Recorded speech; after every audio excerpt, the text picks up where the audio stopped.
Men who like to keep their morning routine simple will love these Multi for Him gummies, specially formulated with 12 key nutrients designed to support men's daily nutritional needs. Nature-made Multi for Him gummies help support muscle and bone health. It improves your immune health, and it increases your energy metabolism. With the quality you can trust, Nature-made Multi for Him gummies have no artificial flavors, no synthetic dyes, no high fructose corn syrup, no artificial sweeteners, and is gluten-free. Pharmacists around the world have recommended Nature-made to be the #1 vitamin and supplement brand. So when you need something that's going to help you get you through the day, when you need something that's going to increase your energy to help you get you through that workout, to make you perform as an elite athlete at the top of your ability, try Nature-made Multi for Him gummies, because you don't want to stop. To the 12th round.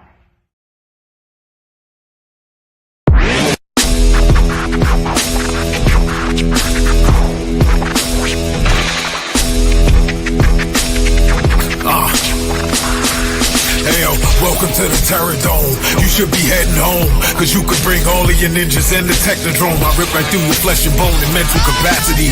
Flood your mind with atrocities and copious tragedies. This dark Sabbath is a lesson in street. The whole church of the ghetto feel the words when I preach. Amen. Let the Lord say a prayer for they don't end up in front of someone banging their trigger. Living life like a war pig. Fuck the law, I'm getting mine. Let the others figure what the cost is. Purchasing the fortress on gorgeous acres enormous. Car park full of foreigners and women just waiting on us. We living the dream. Y'all living like hell is earthbound. We are not the same. You've been a lame since birth, pal. I don't feel sorry. I recommend they go dirt bound. Doggy dog world, and you've been looking like Chuck Brown.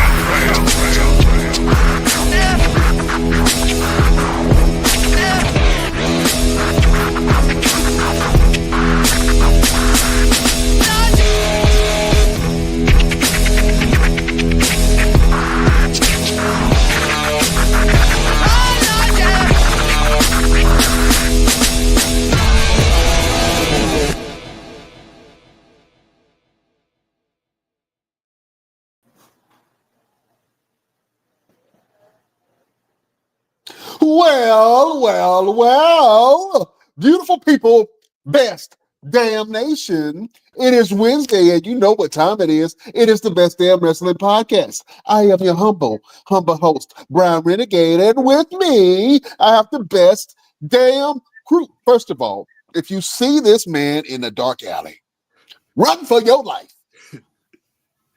He is the green-eyed bandit. He's a grappling specialist. He's your mama's favorite wrestler, and he can whoop your daddy ass, the one and only Roosevelt, the fighter. What's happening? Hey, what's going on, y'all? I'm a little disturbed right now because I'm trying to figure out this daggone TikTok live. I'm on TikTok live right now, ladies and gentlemen. I'm like 12 away from 10,000. So y'all need to stop playing with my emotions and give me that 10,000 right now. But I'm on TikTok and it's keep giving me all the boxes. I don't want all the boxes up here, man. I just want just me. You and that damn tiki-taki. Man, ain't nobody worried about you tiki-taki. Want to do TikTok dances and shit. What's happening, man? Nothing much, man. What's going on with you? I hear little Zay back there, tearing it up. Wait, what's wrong with Zay? Oh man, he already terrorizing the house, and he's super strong. I believe that I have Hercules, the baby. You know what I'm saying? He is so damn strong, and it scares me sometimes. He slapped me one time. I thought he was a grown man. I almost squared up with him. I almost squared up. Yeah, hey, man. But sometimes you got to, bro. Sometimes you. But you know what? The fun part is I'm already wrestling with him. So I done rock bottomed him. I done jumped off the top of the bed and elbow dropped him. You know what I'm saying? I slammed him a couple times, and this is the fun age. You know what I'm saying? Where you can throw him around, powerbomb him and stuff. You know what I'm saying? Yeah, so I'm enjoying it, bro. He can't really fight back, but he's just gonna sit back and laugh about it. Oh, he fight back. Oh, he fight back. He ain't no bitch. He is not no punk. You know what I'm saying? Oh man, but look, it's a blessing to have you on the show as always, man. But look, we got a special guest in the building, man. I'm so excited for this. Please, Roosevelt, do the due diligence and introduce our esteemed guest, even though he whooped your ass. Go ahead. Hey, yo, why you gotta bring up old shit? I mean, it happened. You know what I'm saying? Look, ladies and gentlemen, let me tell y'all something. I met this young man when I went to try out for the Canada scene. I went to Pennsylvania, and the moment his tag partner, and his coach, we actually had the coach on the show, Drew Onyx, about a couple of months ago. And when Shout out to Drew Onyx. when they walked in the building, they commanded the room. Okay, when they walk, especially our guest right here, the intensity. When y'all say, "Hey man, why you look like you mad all the time?" This man right here, when you see him and he walk in, he's serious. Other direction. Serious. He got this way. There you go. Yeah, there you go. Well, it looked like the other way for me. I don't. All right. We definitely got our Wrestling Brooklyn face on when we walk in. This is my brother, man. You know what I'm saying? Like, this is my brother from another mother, 100 grand. You know, stand 10 toes down for him. He's originally from Brooklyn, New York. He's going to be able to tell his story. And we found out that we're both from the same area right when we got ready to fight each other. Y'all probably cousins. The dynamic changed a whole lot. It was like, you're from Brownsville? Yeah, I'm from Brownsville too. Oh, we about to have fun today. But I want you guys to welcome my good friend, my brother. I wouldn't fight nobody like this man if I didn't have to, and I would fight for him and next to him and everything. Our brother, my man, Mustapha Jordan. Welcome to the show, bro. Thank you, man. Thank you very much, brothers. I'm feeling unstoppable, and I'm so happy to be here. You know. Yeah, bro. Hey, how's the weather up there, man? We were just talking about it a while ago. What's the temperature like up there? Surprisingly, it's hot. So over here is 28 in Celsius, and Fahrenheit is 82.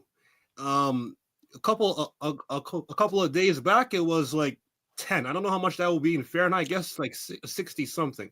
Yeah. Okay, you said 10, and this scared me. I instantly got cold. I said 10 degrees. Jesus.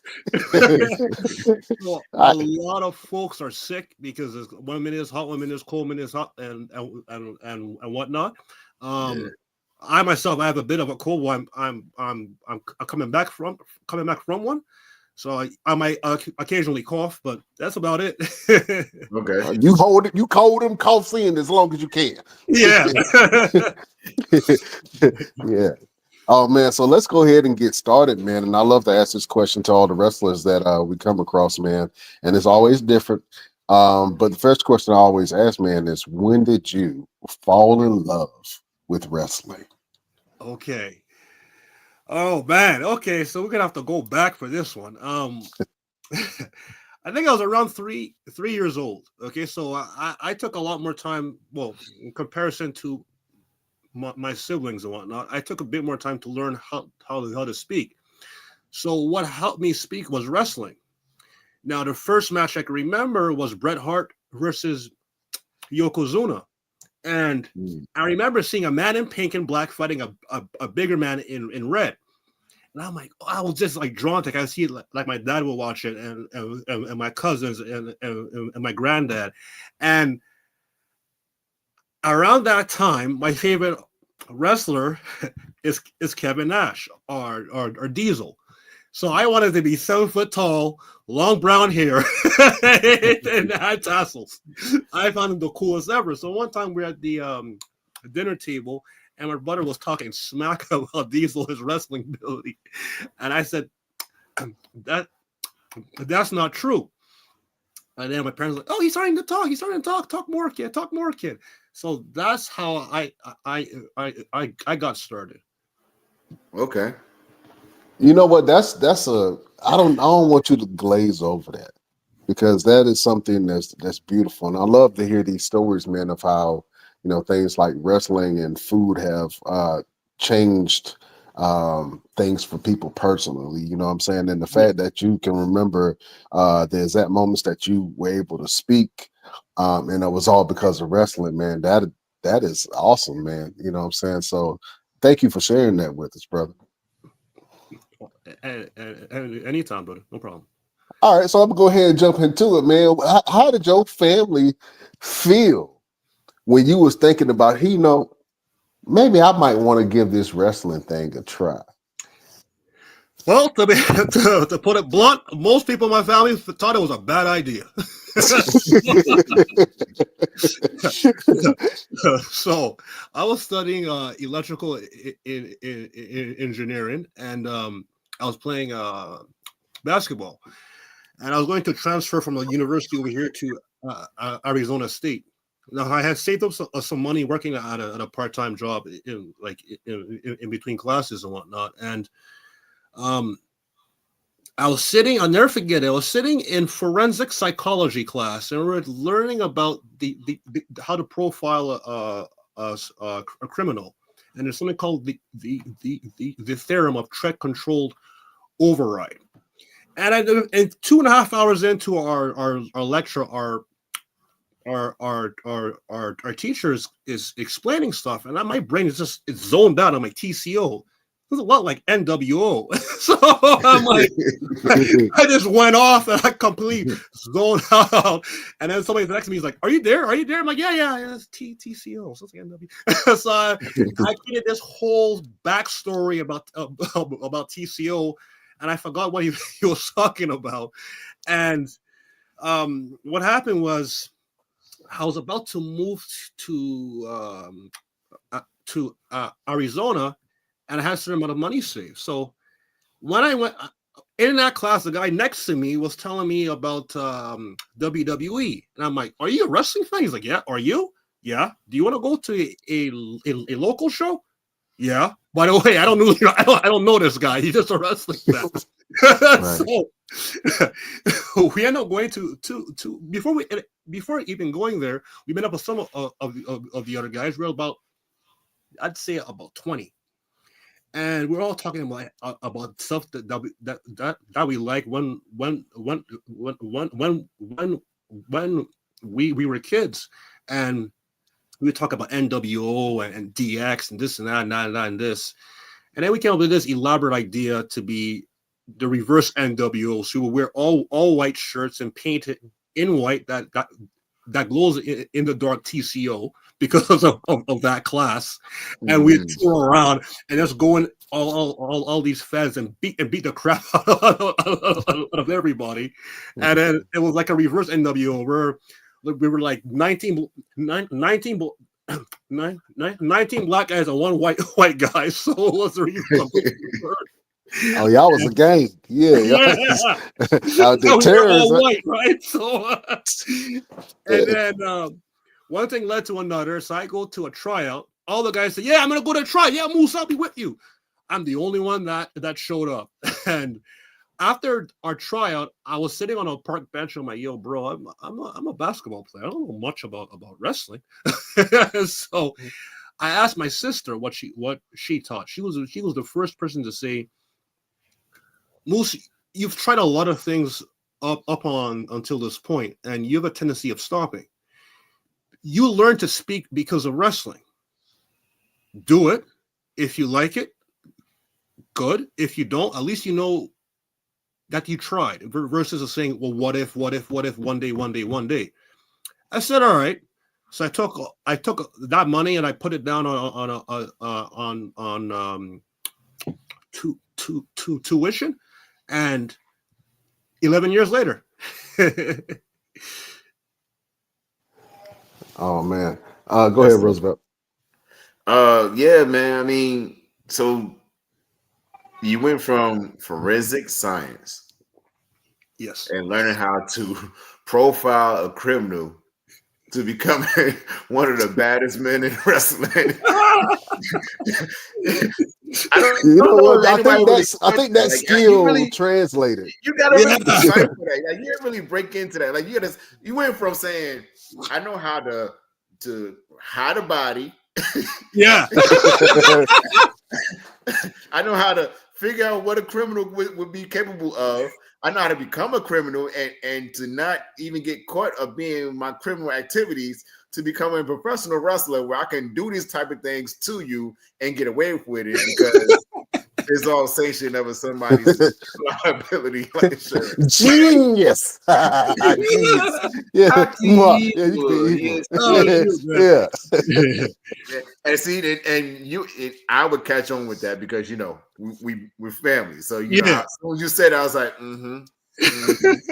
yep. Tell us what's that like? Studying forensic science and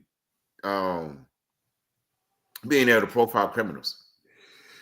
Very interesting and very intense. When we first got more information on the field, is like you can call it at 2 a.m. and go to a crime scene. You have to like be able to be alert and point out this and that. They might even pick you up via helicopter. So what I've learned with that was, surprisingly, I never made the parallel, but now that I think about it, I'm very analytical. So I'm always analyzing things like a wrestling match. Our coach, Dronix, he would often say every wrestling match is a crime scene. You got 21 mistakes to clean it up. So I'm like, I'm not the only one. Exactly. Yeah, but no, it's interesting. Like how people have certain types of triggers, like how in certain audiences would have certain things that they would that you can get them with. Like in Australia or New Zealand, they're very heavily Japanese style influence. So your strikes means more than the grappling aspect. Whereas whereas maybe in the UK is different, or in North America is more show and stand up. If you watch, I'm sure you guys do, but for those who are watching, if you watch MMA, notice when they stay too long on the ground, the referee is instructed to tell them to stand up because of the crowd that you're around. And the reason why hockey fights, they stay up. When somebody falls, all right, it's over.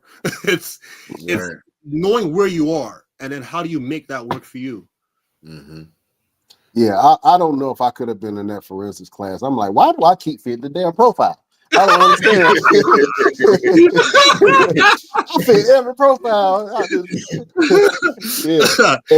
And I've been a photographer, man, for over 20 years, man. And I think I've done pretty much every type of photography except for two.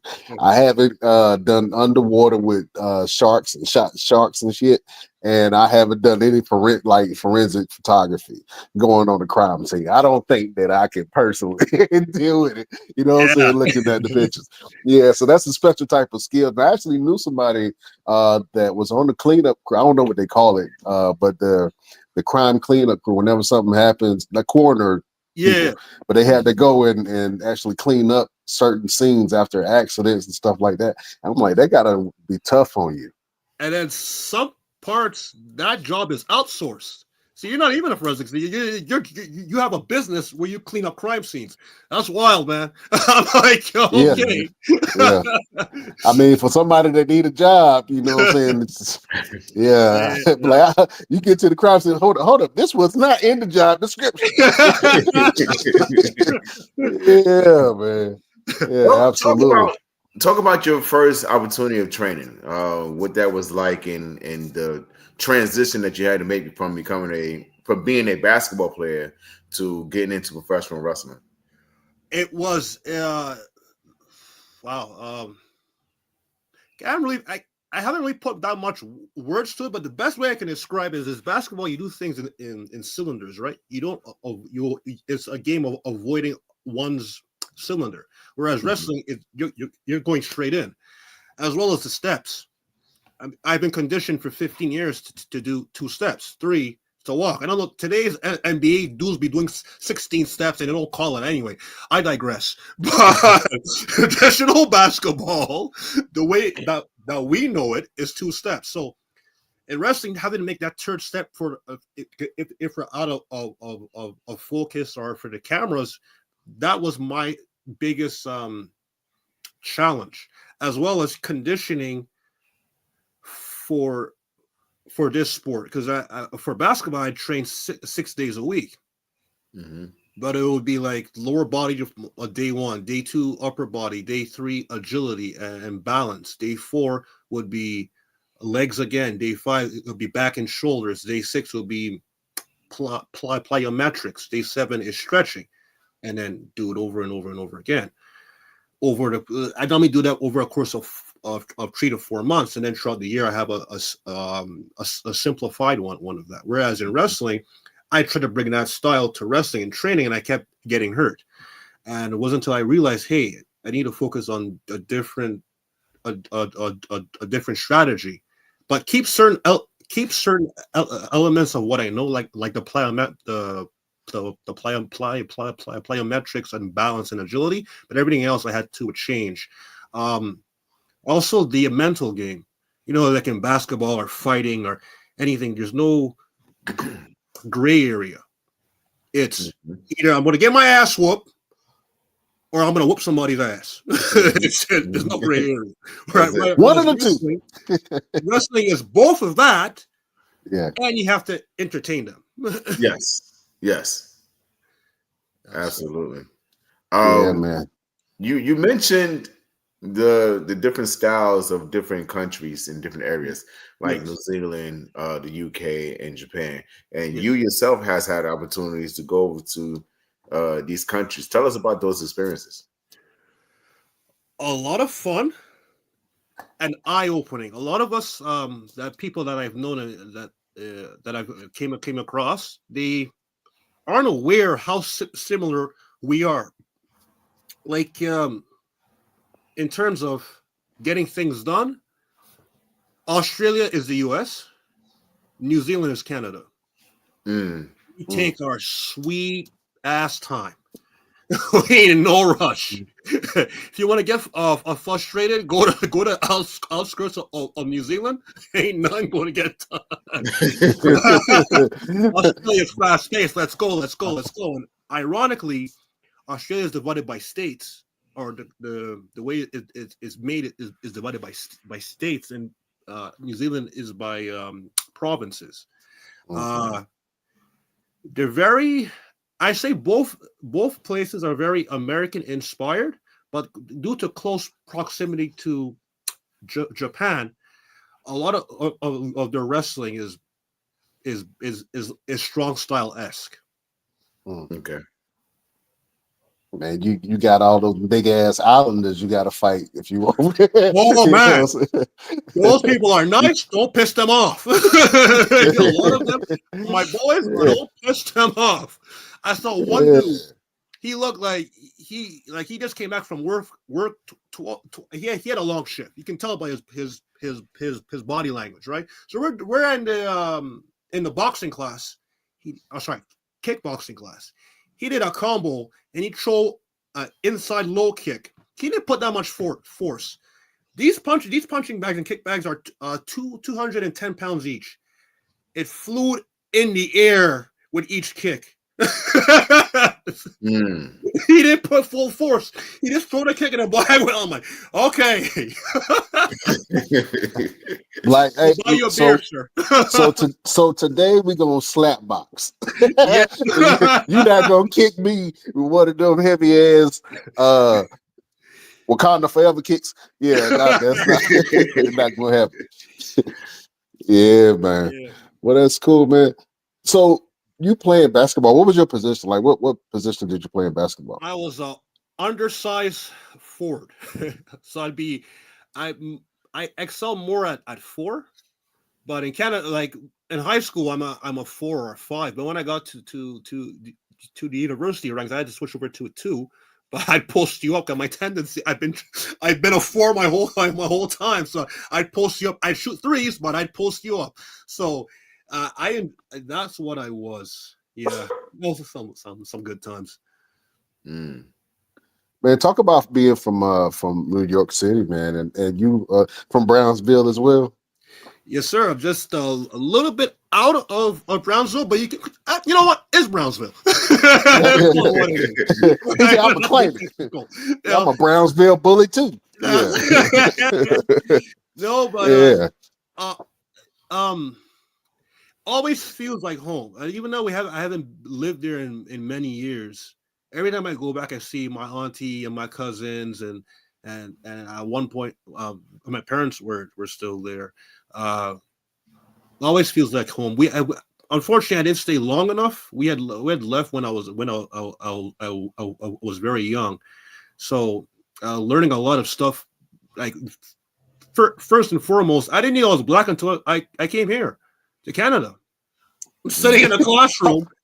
Hold up. So say that again. I didn't know I was black until I came to Canada. Oh wow, that's crazy. Like in our neighborhood, everyone's black. Everybody's black, so it doesn't dawn on you, hey, you're black. Like even at that age, I'm like 4 or 5 years old. Like a Latin kid to me is just a light-skinned black kid. So I never dawned on me that we're so different. I get to Canada and I'm in something called accueil. Now, accueil, if I translate it, it means welcoming. So I'm in the welcoming class because I don't speak French, and all the kids who don't speak French, right? So I'm sitting down there, and these kids are talking about, well, this one's white, and this one is brown, and this one is this, and this one is that. I'm like, are you guys colorblind or are challenged? Like, what are you talking about? Like, we all black. they're like, you're black. I'm like, you see this pencil? This is the color I am. I'm chestnut brown. So the kids are like, no, I'm brown. I'm like, man, you happen to be like a number 16. You're gray. And then this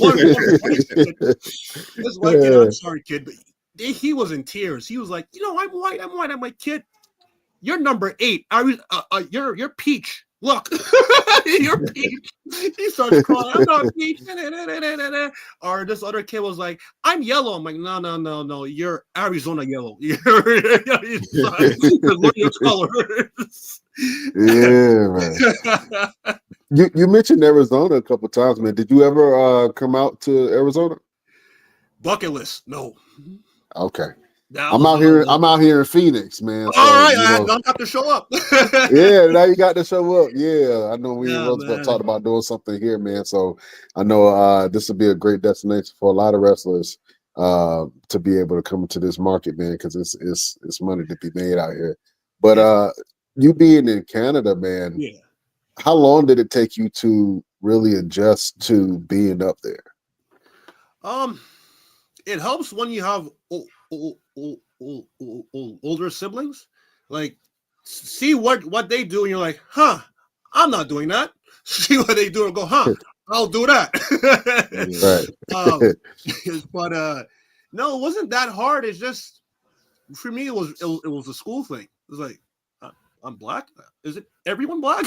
That's like, what are you talking about? But no, it's there's at times they're not as warm as you think it is. So like, yeah, Canadians are nice. They're nice people, but there's a certain fondness, especially when you're from Brooklyn. Like, you're always home, right? Mm-hmm. Whereas in Canada, if you're not in certain parts, I've been a lot of places in Canada. Certain parts you're like, cool, hi, but I know you don't. You're not from here. Yeah, so it's kind of like a cliquish. So if you're not from there, they're not very welcoming. But if you stick around long enough, they may be able to accept you for the moment. Toronto, 100%. That's Toronto. Montreal, we don't know you. You can come and party with us. When the party is over, we're all going our separate ways. Real quick, right, so let me ask. Hold on, before you ask that, because I got to ask a super, super important question. You claim to be a Canadian, correct? Yes.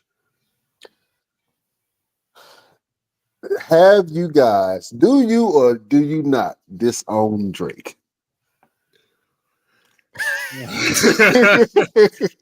Depends where you're from. So if you're from Ontario, where's the Toronto, where he's from, maybe they will claim him. But in Montreal, we respect what he's done, but we leave him alone. Okay. Okay. I was just trying to see, say where's his standing is. I know he just came out with a new song, Who's Calling My Phone, but he won't try to pick up no phone calls from Kendrick was on the Super Bowl dissing his ass. You know what I'm saying? But the I ladies was just love trying him. to I see if have y'all to say, Canadians still claimed him. all over I've been, the ladies love him. So the clubs be playing his songs, and when you go to like Starbucks, they be playing his songs. So, but the dudes, they be like, yeah, okay, cool, whatever. Yeah, let's do something else. Man, I see that beautiful belt behind you, man. Oh, yes, sir. What is that right there? Can you tell us about it? The No, AIWF. no, he can't. No, he can't. Don't even talk about it. Also, Nope. you got me to it. Nope. He Roll can't. my Why? life over Why, that belt. Roosevelt? Yeah, man. Yeah, well, go ahead. Go ahead. You might as well bring it up because it's been sitting there, and I've been eyeing it the whole time. Like, Okay. His Well, feelings hurt. Don't worry about him. a great man once held it. Now I hold it. It's the AIWF World Shoot Fighting Championship. There's been a lot of good fights. My favorite ones are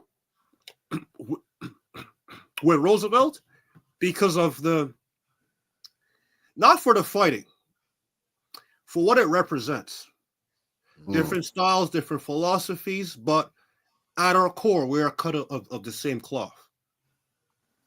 Fun fact is that when I first started, one of my goals in wrestling, I actually have my wrestling goals book. Yeah, I have it right here.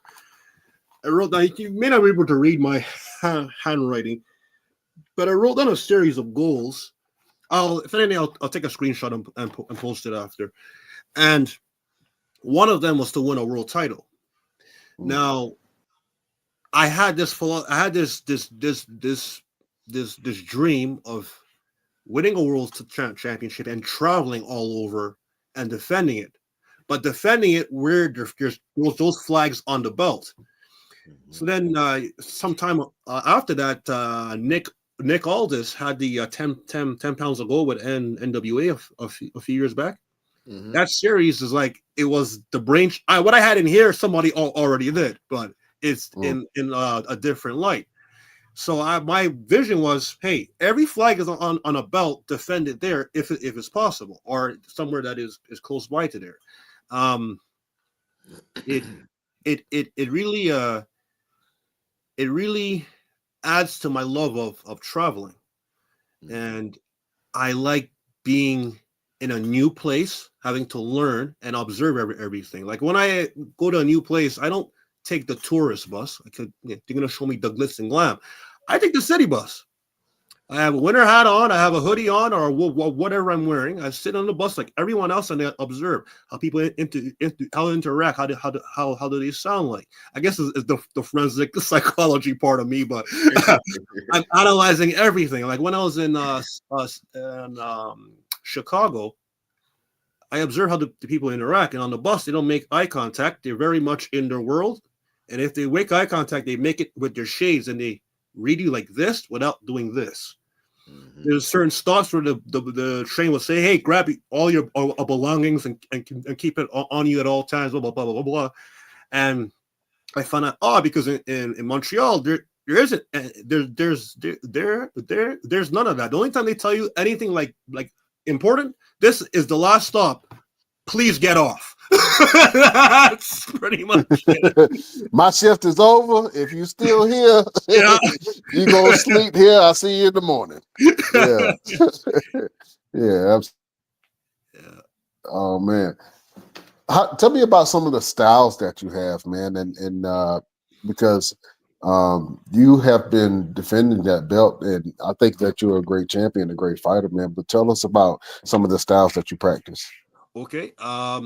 First style I practice is what I pull short. It was was a type of kung fu. I don't want to say the wrong type and say the wrong thing, but it was a type of kung fu at a community center, also where I used to play basketball.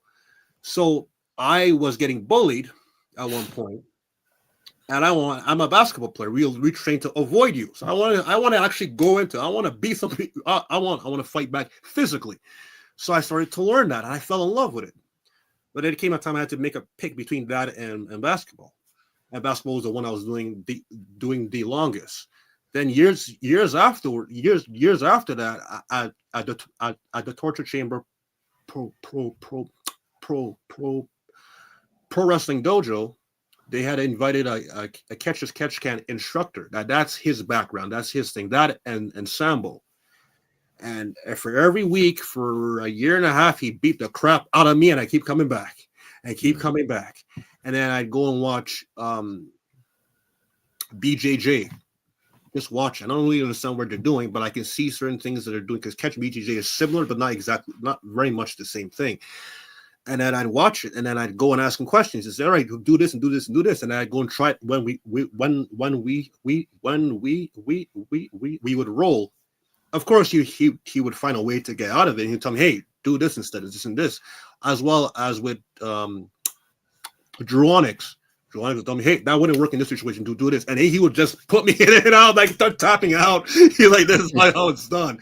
So from about 2016 till now, I've always continuously trying to improve on my catch wrestling. So I learned under Coach Joel Bain of Snake Pit USA, and Sensei Eric Paulson at Combat Submission Wrestling. So I've trained at their dojos, and I continuously watch their stuff that they post, and then when I get to practice, I drill it. Of course, have a coach look and see what it is, the techniques are right, and footwork and placement. Outside of that, as well as boxing, I trained originally with the Grant brothers. One of them is Howard Grant and Otis Grant, both Olympians, and Otis Grant is the former WBO world cruiserweight champion. Okay. Just to decipher all of what he said. Yes, sir. I can whoop your ass in many practices. Yeah. Yeah, there you go. Yeah.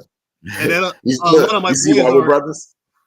Exactly, and a lot of my boys are in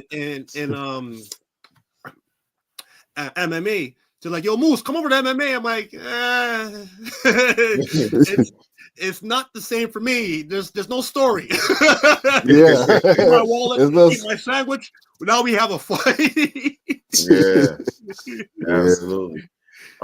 You've also have held the NWA Canadian Tag Team Championships. Talk about that and the prestige of holding those titles.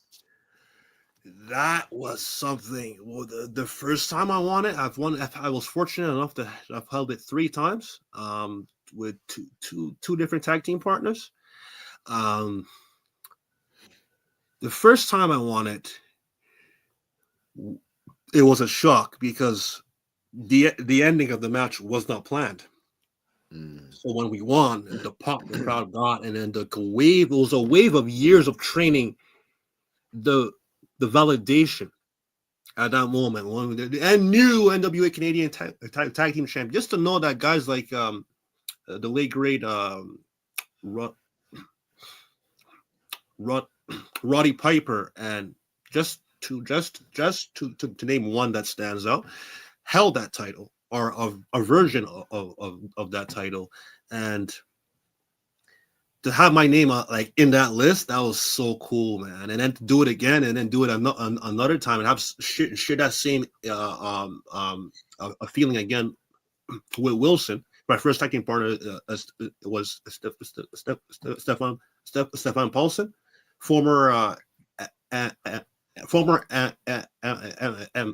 MMA fighter. So to win it with both of them, that was something. Yeah. Absolutely. See, you're a tag team specialist too. What can this man not do? Damn it. Now, here you're getting me at my natural self. But if you wanted to say something else, I am actually a former competitor under Toastmasters. Toastmasters International. It's the world championship of public speaking.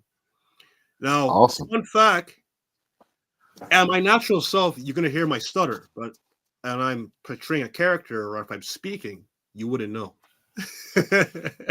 Well, This sir, is let's true. go ahead and put that to the test. Okay. Because we have something on this show. And for some reason, I don't know what it is, man. I call it little man complex or something. Roosevelt always got a problem with everybody that come on this show. He always got some beef, something to say. He said something unsavory about one of your great auntie's big toes. And you know what I'm saying? I just want you to cut a scathing promo in character against Roosevelt, man. So if you're up to it, we want to have an old school promo battle. Okay. Are you down? Oh, always down. Oh man, you can talk junk about him. You know what I'm saying? Talk about his hoodie. Talk about his beard. Talk about his face. You can talk about whatever you want. All right. Right. Matter of fact, y'all got real beef, man. You got his belt. You got his belt. I want you to throw that shit all in his face. You ready? Ready. All right, let's do it. Beautiful people, prepare yourself. We are going to war.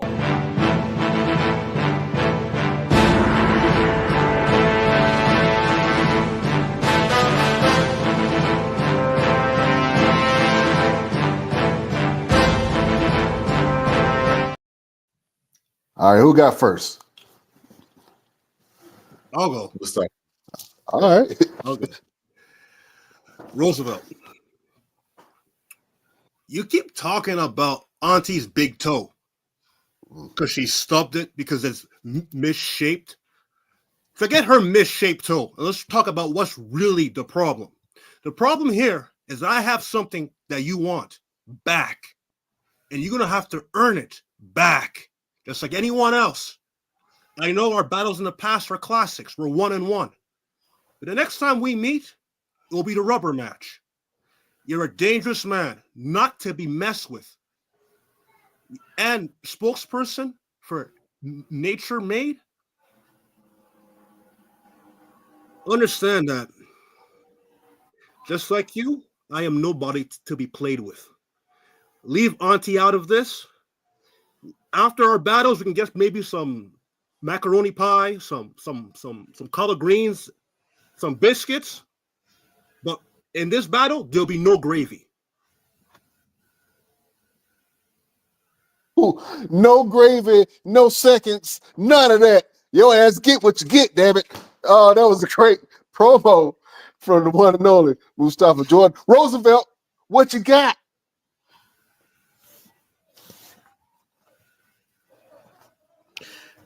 Every individual on this planet has deep down desires of things that they want out of life, things that they want for themselves. And I can tell you what my deep down desires are, but I'd rather just focus on yours. You see, I know what your deep down desire is, and that is the desire of every warrior, because that's what you are. You truly are one of the greatest warriors I've ever had the opportunity to step in the ring with. And your deepest desire is immortality. You want your name to echo in the stories for years and years to come, for lifetimes to come. You want them to write your name in the book of life and tell the tales of Mustapha Jordan. But I'm sorry to tell you this, brother. I am my brother's keeper. And with that job, I am going to keep my brother from his immortality. Mustapha, I am coming back to Canada to take back my AIWF World Shoot Fighting Championship. And I would be the one that they would talk about for lifetimes and lifetimes to come. I will be the one who experienced immortality. Mustapha, you, just like everyone else knows, that my name is Roosevelt.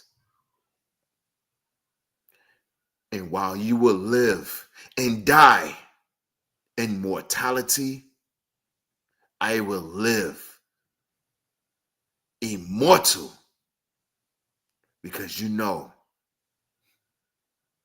that that's how I like to fight. Damn it, get me a ticket right now. Book it. I want to see it. Round 2. Great. Round 3. Promo banner. Round 3. Round 3. Oh man, round 3 is for all the chickens. Yeah. I want to see it, damn it. Real quick, man. Go ahead, throw him back in the. We just sold some chicken, some gravy, some biscuits, immortality, and a championship fight. So now, at the show, what are they going to be serving at the concession stand? Because I'm hungry right now, damn it. I'm hungry. I can't do it.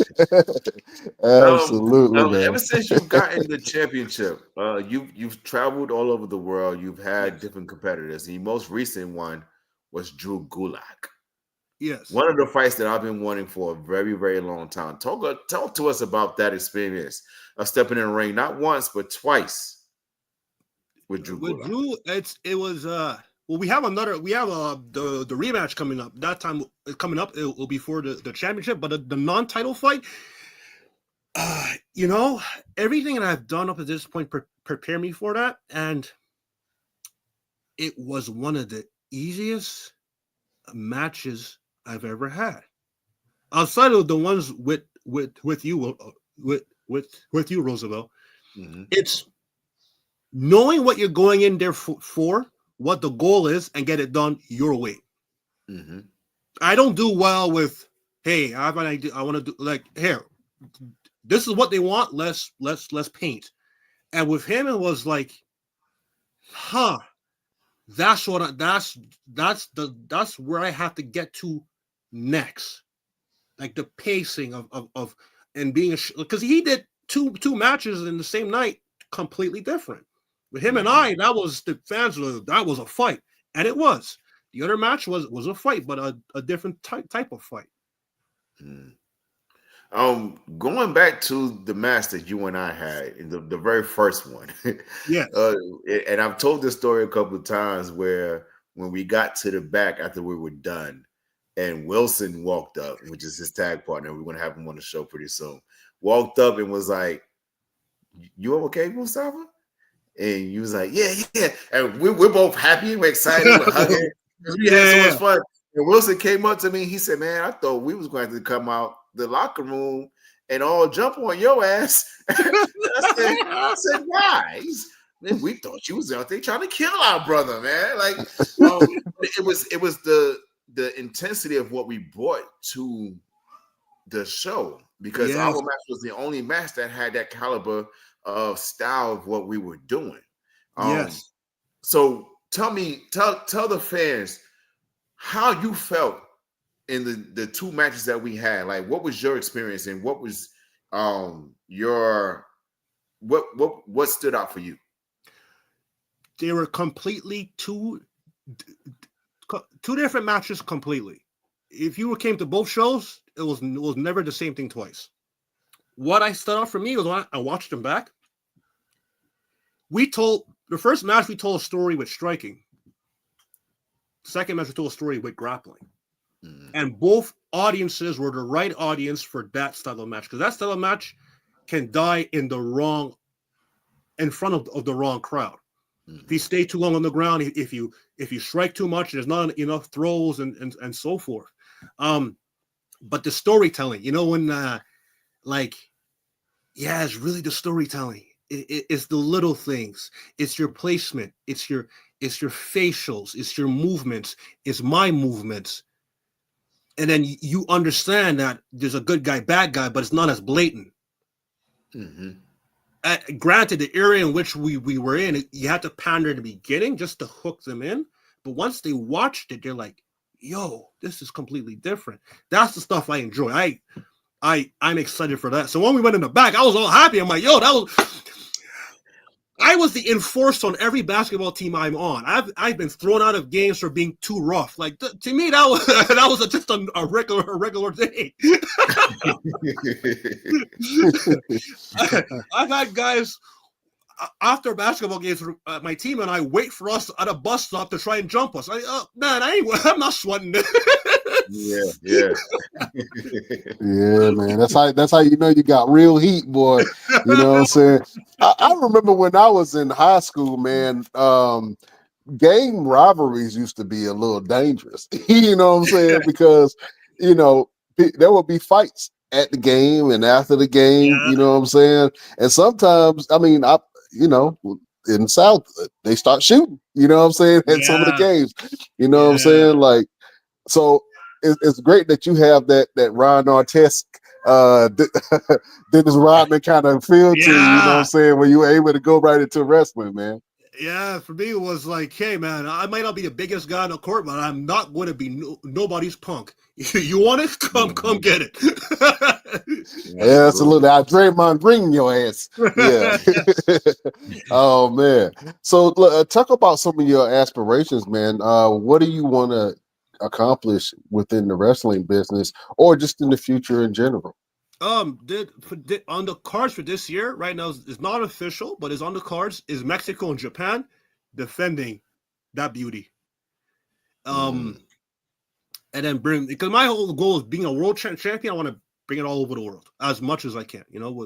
Within who wants that style of fight. Outside of that, honestly, would be to make a living, a living, like not a living where you're have to pinch every penny. A living where you just, hey, I want to buy this drink, I can afford it, I'll just buy it. That's it.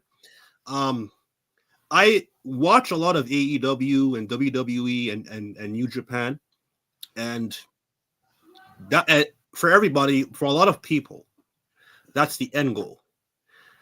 The end goal for me would be a WWE or AEW from a financial standpoint. But a creativity and being able to roam and tell different stories and interact with a lot of people, I think the route I'm going with now in the short term. Gotcha. You've actually had a tryout with WWE. Yes. So talk to us about that experience. And then my second question to follow that is talk about the experience of having Kevin Owens come to the Torture Chamber school and talk to you guys. The training for the WWE and the tryout, that was something. It was we had at the Torture Chamber we had a training camp, and the training camp was harder than the actual tryout itself. I find it was grueling at times. I lost my cool, not at anyone, more at myself or performance. But when the trial came, I understood why we had to go through all of that. Very informative and learning and to network, because a lot of the people I met at the trial end up running into at AEW years later. Mm-hmm. Kevin Owens coming validated a lot of our training. Coming back to acknowledge that training because he was on the indies, he was at a certain level, and that training got him over that little hump to get into to WWE. And I'll always be thankful for him to stopping on his busy day, not come by once but twice. Once when he was in the intercontinental champion, and once again when he was Universal champion. Yeah. Mm-hmm. Came back, and that was cool. Yeah, man, that Love as had to well. be cool because he was at the top of his game at that time. You know what I'm saying? So And he still for him to is. come, yeah. He still is. Even though he's out on injury right now. Yeah. Let's talk about that because we try to brush on that just a little bit. But have you had any injuries at all during your wrestling career? Yes, but like in our line of work, you don't always want to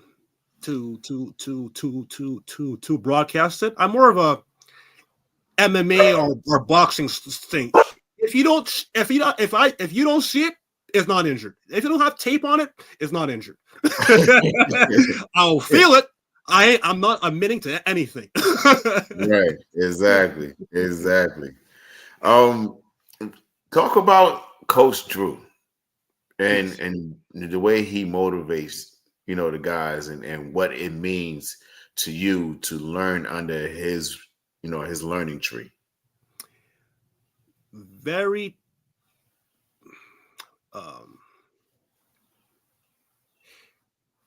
it's a great experience, and I'm thankful for that because not everyone goes into detail as to why. Like, if you do something, you pinpoint exactly what it is, and not just for you, but for each and every one of the students. Like, as we know, not everyone learns this the same way, or not everyone has the same things to work on. So you just look at you quickly and say, "Hey, work on this." Work on this. You come back and say, "Hey, I saw that you improve, or I saw that you haven't been working on it. Why? What is the reasoning?" And one thing he instilled in all of us is, don't just do the moves to do the moves. Understand why are you doing it once you've mastered it. A lot of people tend to ask, "Why am I doing something the first time?" If I tell you to do this and you're asking me why, and you and I both know it's to block a strike coming from the outside. But you're not at a point to understand the mechanics of blocking a strike from the outside. You just do this movement to train your muscle memory. So with Drew is that once you've learned it, he's going to explain to you, okay, this is the psychology of the move and your placement and presentation, how you conduct yourself, how you speak. Absolutely. Go ahead, Brian. Oh man. Well, listen, man, this has been an absolute great podcast, and thank you, my friend, for coming by and sharing your wisdom with us and telling your life story. We have this segment on our show called Final Word, where we like to give a little bit of advice, a little bit of motivation to help people get through their week. Something that you learned. You could even do a limerick or a song, whatever is on your heart, my brother.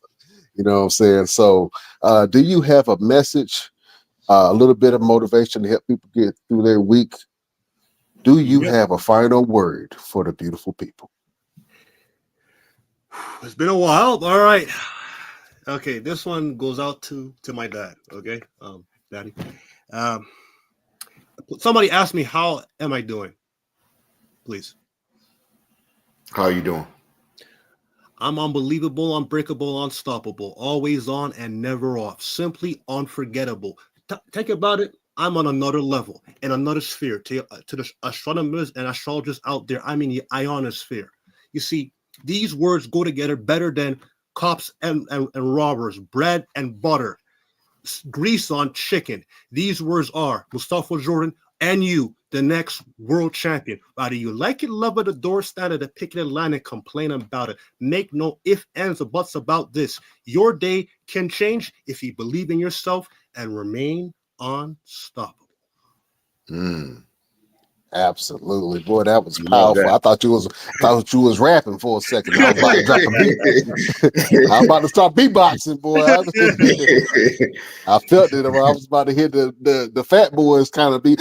I'm about to go to it. Yeah, absolutely. That was a great message from Mustapha Jordan. Roosevelt, do you have a final word for the beautiful people? Yes. And I actually got this from, and I want to say I was watching Lucifer, the TV series Lucifer. Okay. And one of the ladies on the show had on a shirt and it said, God is possible doing anything. He can turn a mess into a message. He can turn a test into a testimony. And it was some other words that kind of resonated to me, and I just can't think of it off the top of my head. But you have to get to a point in your life where you have to realize nobody cares but him. You can sit back and say, oh, this is going on. I hate this. You can complain about this. Most times, nobody cares but him. So if you have a gripe, if you have a complaint, talk to him first before you talk to anyone else, because he will most likely guide you to where you need to go, put you where you need to be, and help you the way you need to be helped before anyone else on this planet does. And sometimes he may put you in a position to be able to either help someone else in the midst of your situation, or find someone that will come into your life that will help you come out of that situation. So before you complain to them, talk to him, because he can turn your message to a message and your test into a testimony. That's my final word for the Best Damn Wrestling Podcast. Wow. Amen. Absolutely, boy. You went powerful on me. I felt chills. Well, I almost started shouting. You know what I'm saying? I almost started shouting, boy. You know what? I'm gonna go ahead and keep it on that same note and that same frequency, man. Beautiful people, my final word to you is God is guidance. God is guidance. Sometimes we can feel lost in this world. We can feel like we have a lot of pressure on our shoulders and nobody understands. And sometimes we look to our vices for comfort or for an escape. Some people go to, alcohol. Some people go to weed. Some people do other things. But if you seek the source, if you seek God, not only in your life, but within yourself, then you'll find the path that you've been looking for the whole time. So my final word to you, beautiful people, is God is guidance. Keep that in your heart and keep that on your mind. That is the final word from your boy, Brian Renegade. Oh, man. Hey, look, man, we got to have you back on the show. You family now. I know, look, Roosevelt, I know you sour because you done got your ass whooped a couple times from Mr. Jordan over here. But you know what I'm saying? He family now. He is a brother in arms, and I want to see either y'all fight against each other or fight together. I think y'all would make a badass team. You know what I'm saying? Hey, we talked about that a couple of times, me, him, and Wilson. And I don't think the wrestling world is ready for that. Like they don't want to see that happen, because who gonna fight us? Oh, I got a good name. That's a real question. Like if you really think, go back, and I'm gonna drop it in the Best Damn Wrestling group. I'm gonna put our matches that we had in Canada, him and I, and I'm gonna put some tag matches with him and Wilson. And I want you guys to watch those videos and then come back and tell me who gonna fight us if the three of us got together. Nobody. Yeah.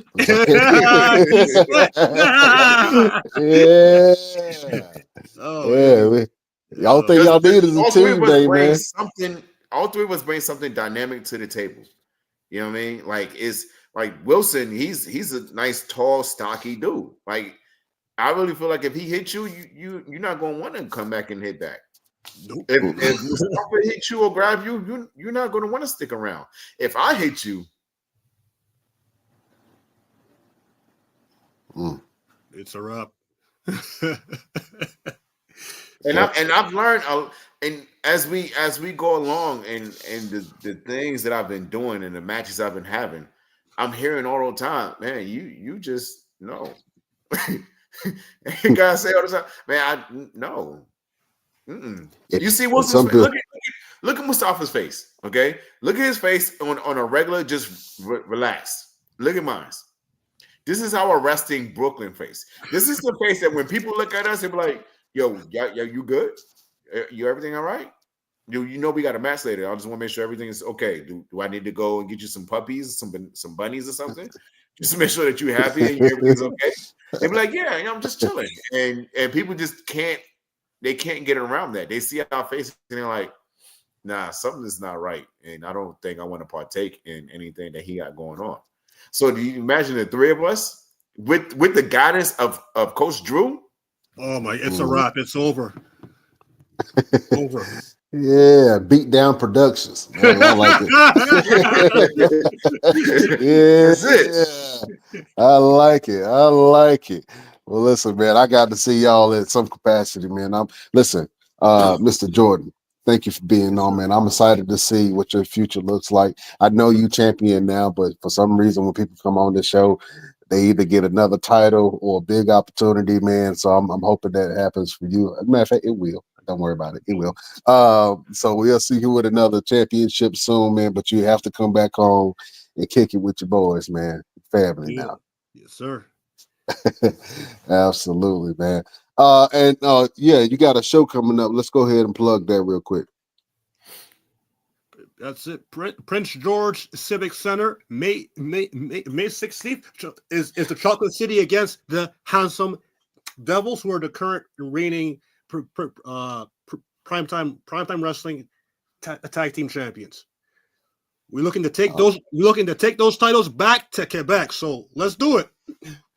Oh man, somebody gonna get their ass whooped, and it looked like some devils is gonna go back to hell. And so we're gonna it's gonna get nasty, Jack. Oh man, thank you for that. And that show is 2 days away, man. So are you prepared? I know you ready, but are you ready? Always ready.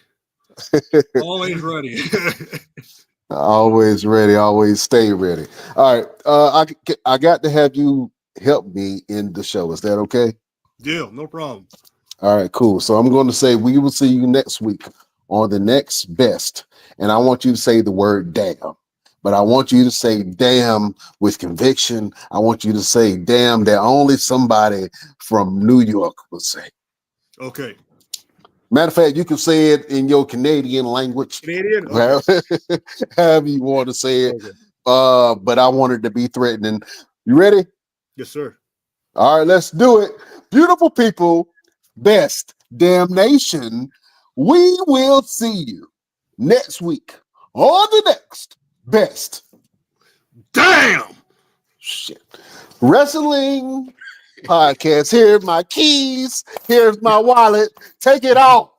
Take it all. I don't want no problems. Oh man, threatening damn from Mustapha Jordan, man. Oh man, you are a gentleman and a scholar. Thank you so much for being on here, my friend. We got to have you back, man. Beautiful people, check out all of his stuff. Where can people find you?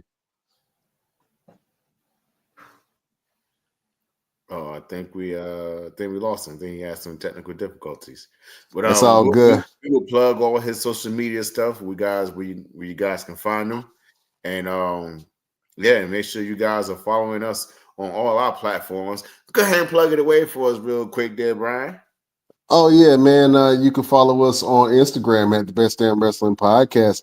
You can go over to Facebook where we have a Facebook group, Best Damn Wrestling Podcast. You can go to our Facebook page, the BD Wrestling Podcast, where we have all of our content. You go over to our X if you have an X at Best Damn Crew. We even got a Twitch. You can visit our Twitch at the Best Damn Wrestling Podcast. We even got a TikTok. It's been a while since we've been over there, but we still ticking and talking at Best Damn Wrestling Crew. And go over to Roosevelt's TikTok, and he only need like 12 more, y'all. 12 more, just a dozen. You know what I'm saying? He just need a dirty dozen. So go over there and support Roosevelt and it's TikTok, man. And you can go over to the Best Damn Wrestling Podcast on our page. You can check out some of our old interviews. You can listen to it or you can watch it, and you can support some of our sponsors that we have on the page. Shout out to Fanatics, shout out to Nature Made, shout out to Brick House Nutrition. Everybody that support the Best Damn Wrestling Podcast, we love you and we thank you. We got some big things going on this year, man, and I'm so excited about it. As soon as everything gets inked down, we're going to go ahead and announce it for you. But we always love providing opportunities for wrestlers and entertainers, and we also love connecting with the community. So we got some huge things that's going on. So hey, Mr. Jordan, I just want you to keep yourself available. You know what I'm saying? Just in case. You know what I'm saying? Just in case you had to come out here to out there to North Carolina or over here to Phoenix, man. You know what I'm saying? Make it happen, man. Let's make it happen. Bucket list. Yeah, come on out here and sweat. Yeah. Hey, Roosevelt, you got anything for the group? I got an email a couple of days ago. Okay. You gonna share it with us, or you just gonna be creepy? I'm just gonna be creepy. All right. just know I got an email a couple of days ago, and I gotta make some things move and shake so that way you guys can see me somewhere soon, returning somewhere soon. So make sure y'all stay tuned to the Best Damn Wrestling Podcast, so y'all know, y'all would be in the know of where I'm going to be at and what I'm going to be doing. All right, I hear the boy. Something might happen that me and Mr. Mustapha have been talking about for a while. He's been hoping and wishing that it would happen, and Brian, you've been hoping and wishing that it would happen. There's a good chance that it might, depending on how the cards are dealt. So we're gonna see what happens. Oh man, you finally getting that hemorrhoid removed? About damn time. Yeah, you're sitting right there, John. Oh man, hey Mustapha Jordan, man, where can the people find you? On Instagram, Mustapha Jordan Brand. On Facebook, Mustapha Jordan Brand as well, or Mustapha Jordan Unstoppable. And on X, I think it's called X now. Mustapha Jordan 5. Awesome, man. And if you got some merch, man, where can people get your merch?